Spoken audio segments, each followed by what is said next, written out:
Tonight, thousands of people could soon be eligible for a refund after the city of St. Louis recently settled a lawsuit over its earnings tax. Our Justina Cornell joins us in studio to share who is eligible and what you'll need to get some cash back. Justina. And 6 remote workers filed a lawsuit against St. Louis City for being taxed while doing work remotely outside of the city limits during the pandemic. A settlement resulted in a refund process, and that will begin in just a few days.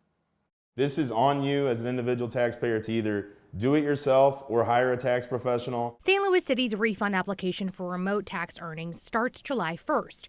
Attorney Mark Milton fought the city after it taxed non-resident remote workers 1% of their earnings during the pandemic.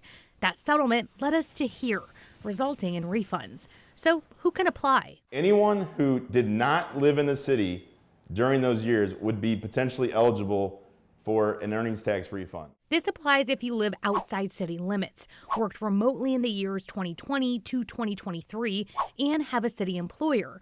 And you'll need several items. One is the E1R form for each tax year, which can be found on the Collector of Revenue's website. You will also need to provide the number of days, and that's whole days, that you worked outside the city. Some people have fob records that they can get showing how many times they went into their, their door or their parking garage, things like that. So again, it does require some work on the taxpayer's end to be able to get these refunds. A W-2 form is also needed for each year. You also need your employer to certify the number of days you worked outside the city. 100,000 people are predicted to be affected.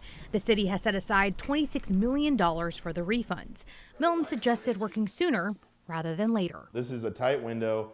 You have to be proactive with it. Also, the earlier you get your refund claim in, the sooner you're going to get your money.